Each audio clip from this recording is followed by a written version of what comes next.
Science fiction has been predicting force fields and death rays for over a century, but the reality may be closer than you think. It doesn't use wires or darts or anything, it just fires a bolt of lightning. They're called directed energy weapons, and they already have the power to stun or kill. Shooting at the speed of light, a laser beam is 300,000 times faster than a bullet. But a bullet is designed purely to kill. Directed energy weapons give you a choice. Soon I'll be coming face to face with the deadliest high-energy lasers that can zap a missile right out of the sky. But non-lethal versions could soon take the place of stun guns and pepper spray, both of which only work at close range. That's an advantage that could revolutionize the world of law enforcement. When hostages are involved, taking down the wrong guy is an officer's greatest fear. And when the pressure is mounting, it's easy to lose control of the situation. What happened in that first shootout isn't clear. The authorities say they tried to serve a warrant and were fired on. This was all too graphically illustrated during the Waco siege of 1993. Who's going to bring that book? Religious fanatic David Koresh held 96 men, women, and children inside a massive compound. After a 51-day standoff, the FBI were forced to go in. The resulting shootout and subsequent blaze killed almost everyone inside. They were just defending themselves. Whatever the truth, it's viewed as a botched operation. To show how directed energy weapons could make a critical difference in a hostage situation, I joined the SWAT team of Anderson, Indiana, who were about to run a training exercise. Keep your heads low and let's do it right. Let's go.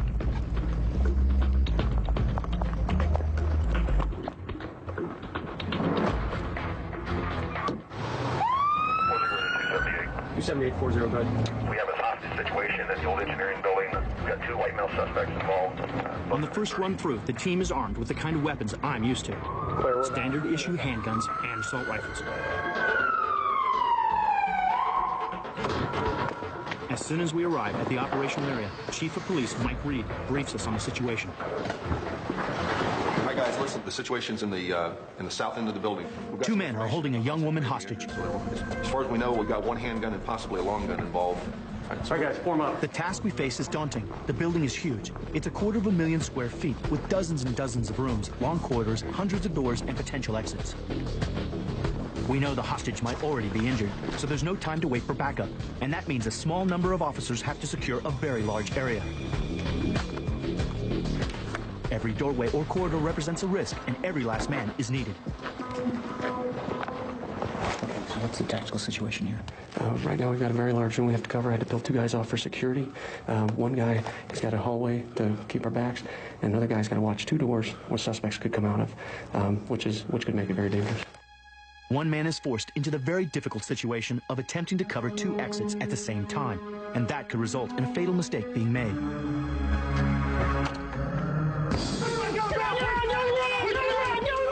A moment's indecision by the officer allows one suspect to escape from one of the doorways at the back. In the confusion, he tries to shoot the other suspect, but his first shot hits the hostage instead. The exercise ends in disaster. So, John, what went wrong there? We had a larger building here, and it was hard to maintain the perimeter for such a large area for one person. He had to concentrate on 2 different areas. I think that's what caused the problem. The hostage has taken a bullet, and 1 kidnapper has escaped. All in all, not a good day for the team. This is the problem small teams have covering an area this big. And that's where directed energy weapons could make all the difference. Just a few miles away in downtown Anderson, inventor and maverick Pete Bitar is perfecting the latest generation of future weapons. Some of the things we're working on right now are in our Photonic Disruptor series. He's working on 2 devices which can stop criminals in their tracks. The first is a laser that's powerful enough to disable anyone who gets in its way. These lasers are designed to temporarily distract and disorient and disable someone's ability to focus on their target. Can you demonstrate that on me? Well, let me have you stand back just a little bit, just to be absolutely safe. Sure. All right, ready? Yep. It's definitely something where it definitely causes a moment where I can't see anything, like kind of like a flashbulb. Yeah, I mean, you probably have some after image. Exactly. I definitely have after image. There's like a big, green blob where your face belongs right Exactly. now. Technology like this could already make a difference in the war on terror. One example right now that this is being used currently is in combat to stop vehicles at checkpoints. Iraqi insurgents have often run roadblocks and killed coalition soldiers. But small, powerful lasers can obscure the driver's vision, temporarily blinding him and forcing the vehicle to stop. It's taking pretty much right until now for my vision to really fully recover from that laser that was in my eye. Yeah, and that's the idea, is you get that momentary, temporary inability to focus on your target. Pete Bitar's other feature weapon is even more shocking. I'm a little curious, what is this? This is what we call Stun Strike. Stun Strike is sort of that wireless stun gun. It doesn't use wires or darts or anything, it just fires a bolt of lightning. I don't know, man. It kind of looks like a briefcase to me. It's just a briefcase from the outside, and that keeps our secrets safe, but inside there's a lot of firepower. Oh, hey, that's a wake-up call right there. This static electrical charge delivers over 200,000 volts, more than enough to knock a man off his feet. If they walk into that, obviously they're going to be stunned, and you hope they don't even walk into it because of the intimidating effect and the natural psyche of lightning, you know. You just hit the word, intimidating effect. Yes. I mean, when I first saw it pop off, I just wanted to make sure I was at a safe distance. Exactly. For a second, I just wanted to make sure I was at a safe distance. Exactly. I mean, it is impressive. I mean, it looks like something out of Star Wars. So, how would this new generation of weapons be used in the field? Let's rewind the hostage exercise. But this time, John and the SWAT team have the advantage of stun strike and laser technology. The officer wisely positions a stun strike device beside one of the doorways he has to cover, allowing him to concentrate on the other exit. His gun is now fitted with a lightweight, dazzling laser.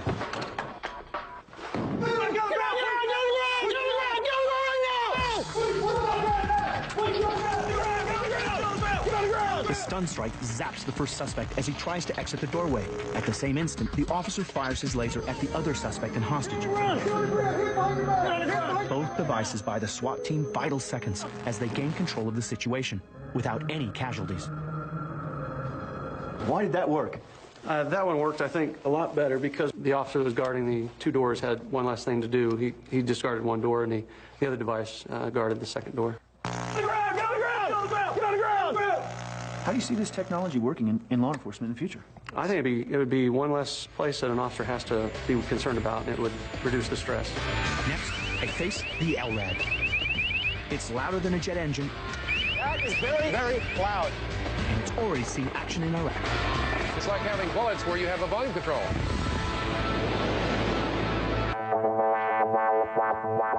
Scientists are currently developing a new generation of military hardware that uses pure energy instead of projectiles. Directed energy weapons are not limited to lasers and lightning. There is another form of invisible wave that can be used as a powerful and effective weapon. I'm talking about sound. During the first Gulf War, the U.S. Army deployed psychological operations teams armed with vehicle-mounted loudspeakers. These were used to blast propaganda messages, invitations to surrender, and Western heavy metal music in order to deceive and disorient the enemy.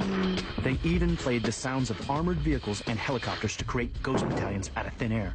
This proved that the military was using sound waves as a viable strategic option. To create these effects requires huge loudspeakers and lots of energy to drive the amplifiers. But conventional loudspeaker design hasn't changed in nearly 100 years, and to create an effective acoustic weapon, you need something a little more sophisticated. Behind the mirrored windows of this ordinary-looking San Diego office block, one successful inventor has achieved what was previously thought to be impossible.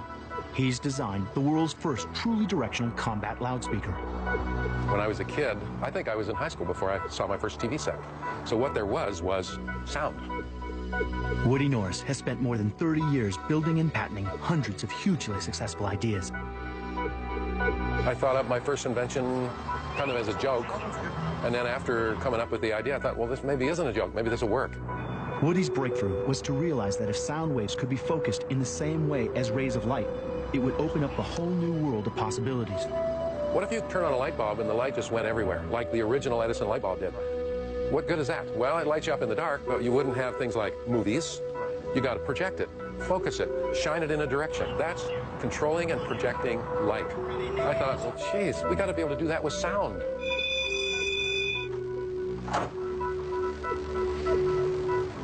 Now, how is your device different from a regular loudspeaker? Well, I just happen to have a conventional loudspeaker right here. Probably about the size you see in a woofer in your home audio. Okay. I got a 9-volt battery. Just going to put it across the terminals. Watch what happens to the cone.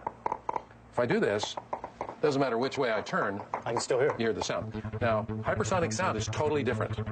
This is truly the first difference in the way we make sound since the invention of the loudspeaker nearly 80 years ago. It's like a spotlight. In fact, it's almost like a laser beam. A conventional loudspeaker generates audio waves in every direction, which spread out as they travel like ripples on a pond. The volume heard by the listener drops off quickly the further away he is. Woody's design is different. It uses highly directional ultrasound at much higher frequencies to carry the regular audio. These travel in a focused beam so they don't spread out and they don't get quieter even over long distances. This thing happens to be on full blast right now. Can you hear it? I hear nothing. Oh, watch what happens. Now, is that bouncing right off the camera? Yeah, we're hearing a reflection. I can actually reflect it off of a person's clothing. Nothing? And I could swear that's coming from right over there. It is coming from right over there. The wall is the loudspeaker. Now, what if I want to put a pair of headphones on you? Right. Now, what's happened is... Now I hear it just really right here, right now. Now, turn towards me. Now I hear them both. Right here. Right. Right in the center of your head. Imagine a soda on a good hot day. Now, how do you get that level of fidelity with this? After about 8 years and $40 million worth of investment. On the battlefield, this ability to focus sound waves can be used to send clear, audible messages over incredible distances. But for practical use in a real-life combat situation, obviously you need something a little bigger. Enter the Long-Range Acoustic Device, LRAD for short. Compared to what we saw inside, this little guy is over 10,000 times louder. Now, with this device, I can put out 155 decibels and stand where you are, or back here where I am, and hear it, but be comfortable in the level and not worry about suffering ear damage. Go out about 20, 30 feet and walk yourself across in front of it, and you'll notice about a 40 to 50 decibel increase in the output level from being off to the side as to being in the beam. It's not so intense right here, but I can definitely hear it. And now as I start to walk in front of it, exponentially, with each step I take, it gets louder and louder. I'm having to compete with the sound. And now I'm standing right in front. I mean, it is very loud right here. Now remember, that's the minimum level. That's the minimum level. And right here, evidence. Okay, could you increase it just a little bit? That is very, very, very loud. Okay? It's like getting punched in the eardrum.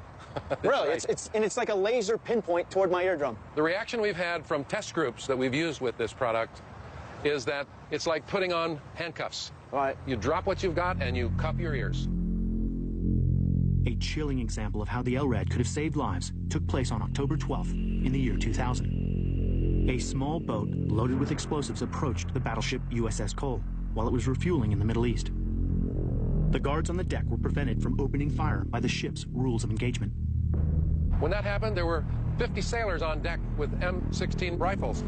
Dangerous, absolutely, of course, but they didn't want to shoot civilians. If the Cole had opened fire and the boat's passengers had turned out to be innocent civilians, it would have caused a major international incident. So instead, the sailors on board were forced to simply stand by and watch it approach. 17 U.S. sailors were killed in the attack. 39 more were injured, and the damage to the Cole was estimated at around $1 billion. The fundamental conclusion is that we must view terrorists as a relentless enemy, and they will continue to tenaciously look for exposed seams in our force protection armor. And so the difference between doing nothing and killing people is the gap that's filled by this product. So in a hostile situation, what's the procedure for using this? Well, first of all, you use it to determine what someone's intention is. You are in a Navy vessel exclusion zone. Reverse course immediately or I will fire upon you. If they continue to approach, you get a little more stern in your commands. If they get within the 500-yard perimeter, you know they are not there by accident. And so then you can flip it into high gear. And the output increases by about 5,000 times per setting of the volume control. And so what I do then is give them some discomfort and go from a voice to a whole variety of tones. The LRAD right now is deployed in Turkey, Afghanistan, of course, Iraq. Most recent count is we have over 300 of these in Iraq. And so, again, it's like having bullets where you have a volume control. And, of course, the ultimate action would be, if they continue to come, is to shoot them. In Iraq, the LRAD has already proven itself to be an effective military asset by preventing real-life attacks before a single round was fired. Coming up, the biggest national threat since the atomic bomb. EMP would be very dangerous to the U.S. Armed Forces. Capable of wiping out an entire continent. We're not talking about New Mexico. We're talking about the United States.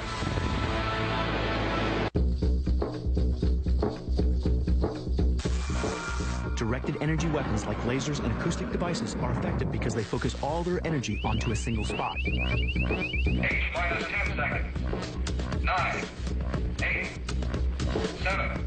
So just imagine how much more terrifying that would be if that energy could be spread across an entire continent. 1, 0. America's nuclear test program produced the most fearsome weapons of mass destruction the world had ever seen. Generating heat and blast on a scale never imagined before, mankind suddenly had the power to destroy entire cities.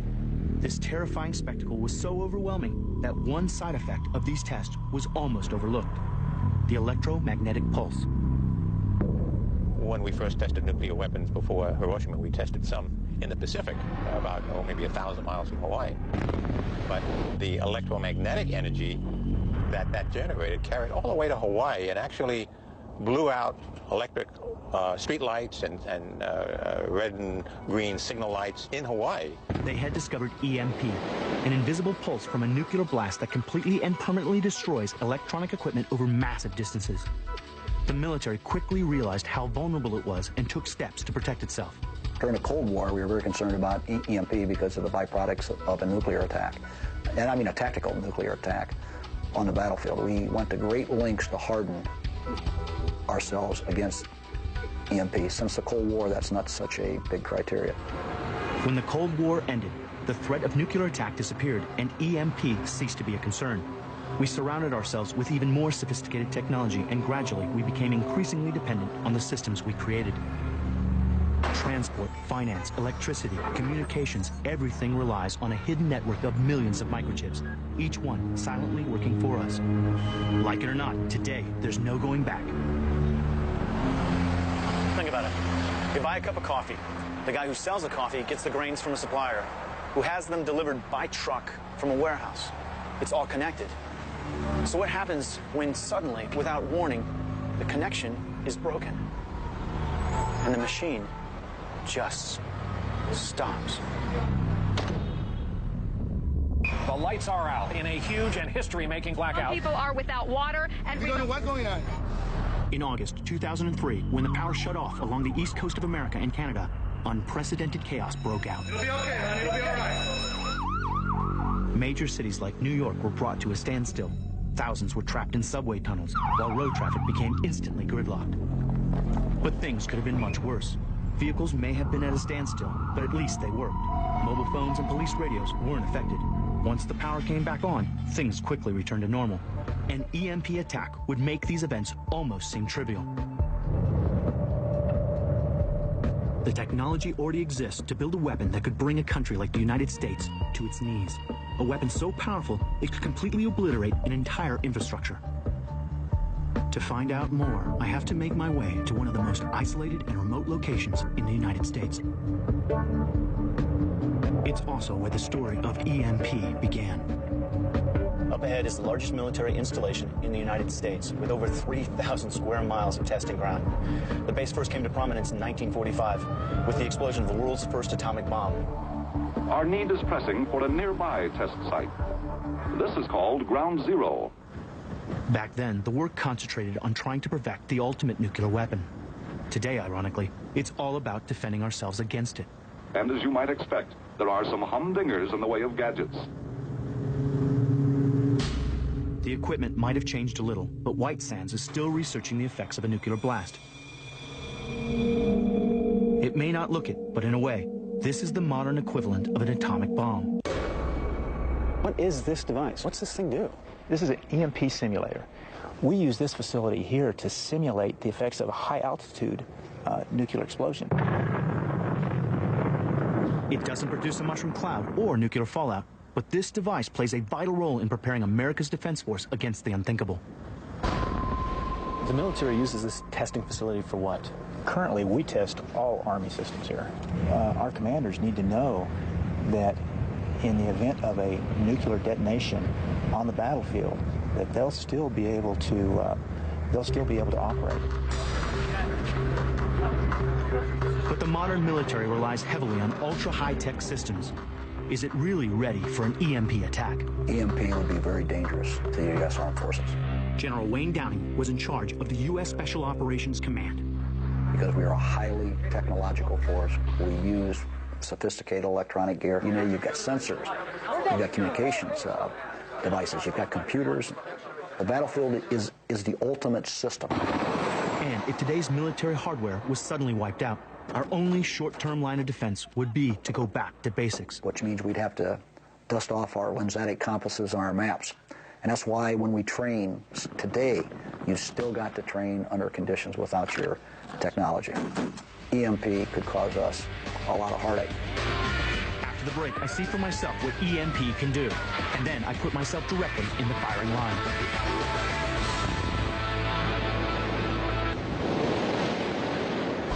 I've come to White Sands Missile Range to see for myself what an EMP attack might actually do. This device creates the same electromagnetic pulse that's given off by a nuclear blast. The pulse doesn't affect people, only electronics. But just to be on the safe side, Russ and I retreat to a safe distance.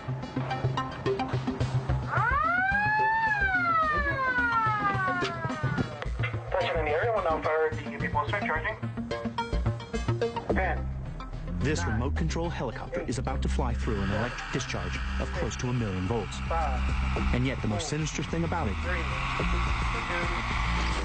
2. is there's no flash, no bang. Yeah, got it. There you go. There you go. Excellent work. Excellent work. Man, In an instant, the helicopter circuitry is completely fried. that's awesome. That's pretty cool. That's pretty cool. 1 second you're in the air, next second you're on the ground. Not a good way to go through the day, especially if you're in an airplane. Let's go take a look at it. Flying along just like that. He's doing a great job. Next thing you know, just one little click, and boom. Right out of the sky. For the ultimate test, I'm going to put myself right into the line of fire by driving a vehicle through the pulse. The fuel tank has been specially prepared using pressurized nitrogen to prevent an explosion. Even so, this isn't exactly standard procedure. They've assured me that when the pulse radiates, that the car will not explode. So I'd like to say to my family, I love you. And to the camera guys and the cameras, they have to leave because they can't stay around for the shot. So let's see what happens.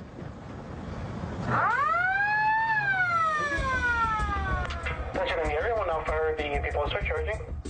Here we go. 5. 4. Get a little momentum. 3.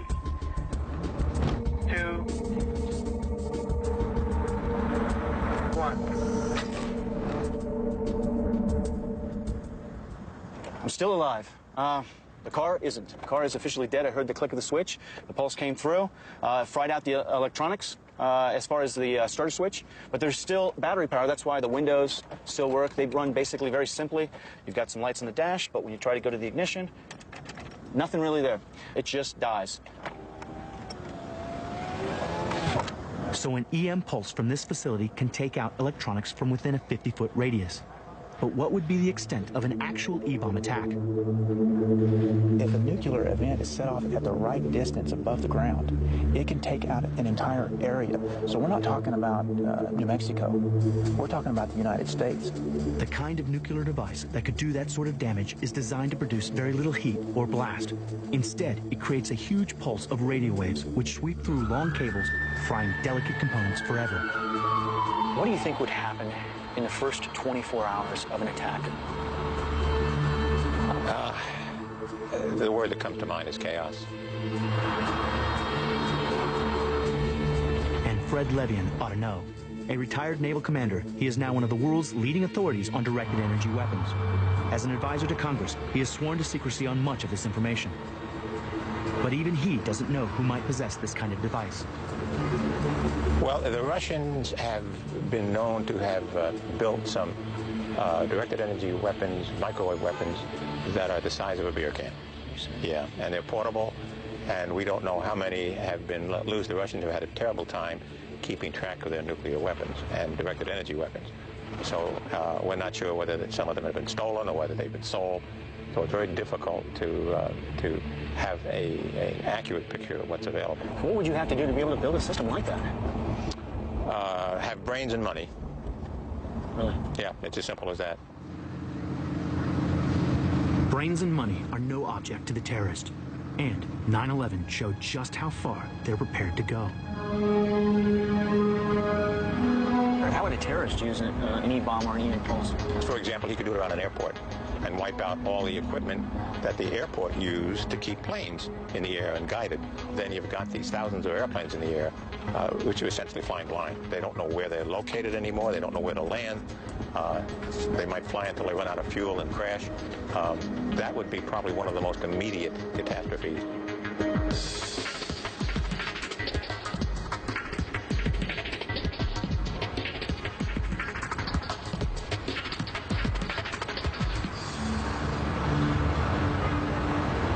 He could take it down to the New York Stock Exchange and detonate it there and wipe out trillions of dollars in people's money by shutting down the New York Stock Exchange. Traveling at the speed of light, an EMP attack would strike everything directly in its line of sight. The higher the altitude, the greater the devastation. At 30 miles above the United States, the device would affect up to half a dozen states. But at 300 miles, the whole continent of North America would be brought to an irreversible standstill. That signal would cover most of the country and essentially shut down the United States as far as communications go. How long would it take us to recover? I could think it could be months, and in some cases, perhaps years, for us to recover from that. How do you protect yourself against something like that? That's a good question, and it's probably the toughest one to answer because although it might not be expensive to protect one system, you don't know which system a terrorist might hit. So it can run into extraordinary amounts of money to protect everything. How severe is this threat? How actual is this threat? Unfortunately, on a scale of 10, I'd give it an 8. With people who have no regard, not only for us, but for human life, they'll do anything they can, and that's the big fear, I think. Next, I uncovered the lasers that the military want to keep a secret. An energy like that is going to cause an awful lot of damage to a person.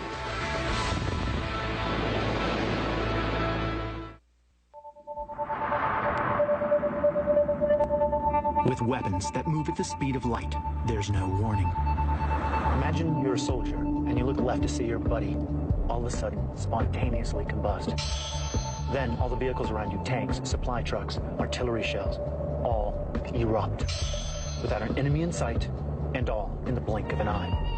It's a terrifying thought, but supercharged lasers are now being developed by the military as the next generation of lethal weapons. If you're talking about a weapons class laser, are either in the thousands of watts or the millions of watts. So an energy like that is going to cause an awful lot of damage to a person. Nothing travels faster than light, so nothing can outrun it. The laser beam is a light beam, and that goes 186,000 miles per second, which is essentially instantaneous. And it can deliver its payload with pinpoint accuracy. The laser beam itself is very directional. If you can point that laser beam, you can deliver a significant amount of power on target accurately. I'm on my way to Albuquerque, New Mexico to find out how far the military is pushing the boundary of sci-fi technology. It's a world shrouded in total secrecy. If there is secrecy about a particular system, it's because we don't want a potential adversary to be able to develop the same kind of system. America is developing 3 new laser weapon systems capable of taking out anything in their path, and they do it at the speed of light. First up is the airborne laser. It's designed to shoot down intercontinental ballistic missiles from a jumbo jet. Next is the close combat version called the Advanced Tactical Laser. Carried on much smaller aircraft like the latest Joint Strike Fighter planes, the ATL is every bit as deadly, taking out air and ground targets with incredible stealth. And last but not least, the Marine Corps is now testing a mobile land system called the Tactical High Energy Laser. It will cut down and destroy incoming enemy missiles. This is Kirkland Air Force Base. It's the top secret headquarters for the very latest test in laser technology. Although it's highly classified, I've been given access to see one of the military's most powerful lasers in action. Here, scientists and engineers are experimenting with high-energy lasers to establish their effects on a whole range of metals and materials. It's all part of the process of building powerful weaponized lasers. All right, here we are. The safe area. They're going to do a test shot, make sure everything works fine. This is a carbon dioxide laser, so I'm looking forward to checking out this in person.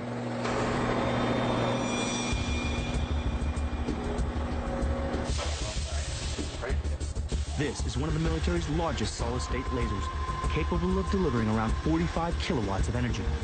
Inside this tube is a mix of helium, oxygen, and carbon monoxide. These react to produce streams of highly charged photons. The result is a high-energy, invisible laser.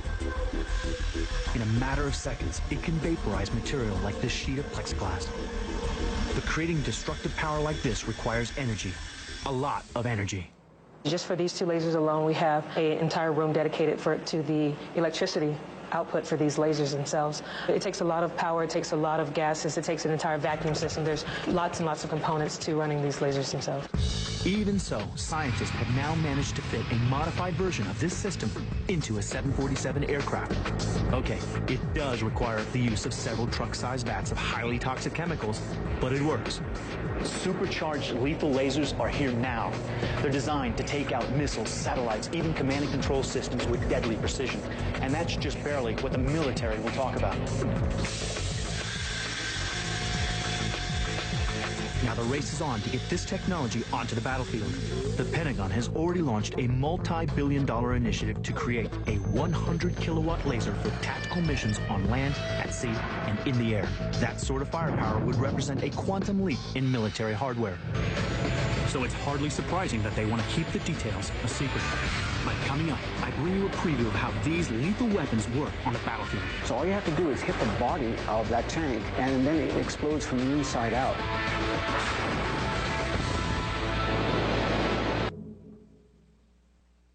Mounted aboard this heavily modified Boeing 747, the airborne laser can track and destroy intercontinental ballistic missiles even before they leave enemy territory.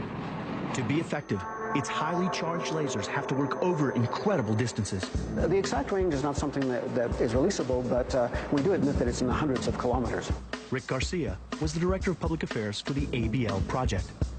The airborne laser can fly over friendly territory looking for targets that are well into the enemy's area. Before taking out an incoming missile, the ABL uses a whole bank of sensors and low-powered lasers to size up the target. On the skin of the aircraft, there are 6 infrared sensors, one in the nose, one in the tail, a couple on either side. And when a missile is launched, the hot exhaust plume from that missile will set off one or more of those infrared sensors. So then the first of the 4 lasers fires, and so it fires a relatively low-powered laser with a wide field of view toward that missile. Some of that light will hit the missile body and reflect back. That'll tell the aircraft the speed, the range, the altitude, even the point of origin, and possibly where it's going to impact. Next, a low-power beam gives a precise fix on where to focus the energy. Then, to maximize the energy that reaches the target, a third beam measures the air turbulence between the ABL and the target. Using the same optical systems that telescopes use to see further into space, the ABL instantaneously reacts, overcoming these atmospheric distortions. This allows the full force of the killer laser to reach the missile, singling out its weakest part, the fuel tank. So all you have to do is hit the body of that tank, get it to heat up, get it to start to crack, and then it explodes from the inside out. So it's a catastrophic failure at that point. And from the time that that first infrared sensor goes off to the time that that missile is toast can be anywhere from 8 to 12 seconds. With this cutting-edge technology, the military will soon be able to send this aircraft anywhere in the world in less than 24 hours to hunt down and destroy enemy missiles. And from the jumbo-sized ABL to the smaller, lighter ATL, the Advanced Tactical Laser. The ATL should be able to destroy a munition, a cruise missile, something of that like, destroy the shell of that and cause catastrophic failure at a range of approximately 10 miles. With a beam of just 4 inches in diameter, the ATL is compact enough to fit on a fighter plane or road vehicle, but still has the power to attack in busy close-quarter situations. You would hopefully be able to engage more than one target, multiple targets in that instance, much more quickly than you would with a missile-based system. The effect of this weapon on ground troops would be total devastation. If they're concerned about eye safety, they needn't be, because they'd be more apt to be concerned about being vaporized or, erupting into flame, because that's what the laser would do to them. But with its feet firmly on the ground, no laser weapon has achieved greater success than the tactical high-energy laser. The THL is to protect a region from typically missile attack by shooting those missiles down at fairly short ranges, perhaps less than 10 miles. Rather than having it up in space shooting at missiles as they leave the Earth's atmosphere, this is down below firing at Katyusha rockets that may be launched. Katyusha rockets are short-range projectiles that were used in a series of devastating attacks by Hezbollah against Israel in the late 1990s. The Israelis had no effective countermeasures to defend its borders, and they needed a solution fast. Working with the United States Marine Corps, they developed